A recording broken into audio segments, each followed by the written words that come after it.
সব আলোচনা হচ্ছে, সব কর্মকাণ্ড চলছে, অ্যাজ ইফ একটা নির্বাচিত সরকার দেশ চালাচ্ছে, কিন্তু নির্বাচনের কোনো খবর নাই। গণতান্ত্রিক প্রক্রিয়ার মধ্যে যাওয়ার যে বিষয়গুলো, তার কোনো খবর আমরা দেখতে পাচ্ছি না। এই যে আপনার সংস্কারের নামে যে একটা ধোয়া তুলে একটা কমিশন করা হয়েছে, তারপরে আমরা সবাই মিলে কিন্তু আমাদের প্রপোজাল দিয়েছি, সংস্কারের প্রপোজাল আমাদের প্রস্তাব দেওয়া হয়েছে এবং বলা হচ্ছে ঐক্যমতের পরিপ্রেক্ষিতে হবে। তো ঐক্যমতটা কোথায় হচ্ছে এটাও তো আজ পর্যন্ত বলা হচ্ছে না। এই মুহূর্ত পর্যন্ত কোথায় হচ্ছে?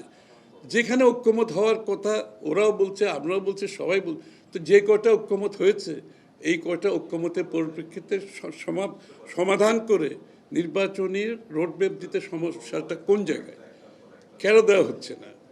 সব আলোচনা হচ্ছে, চিটাগং পোর্ট দিয়ে দেওয়ার আলোচনা হচ্ছে, ওখানে করিডোর দেওয়ার আলোচনা হচ্ছে, ওদেরকে বিনিয়োগ সম্মেলন করা হচ্ছে। এটা তো তাদের কোনোটাই তাদের কাজ না।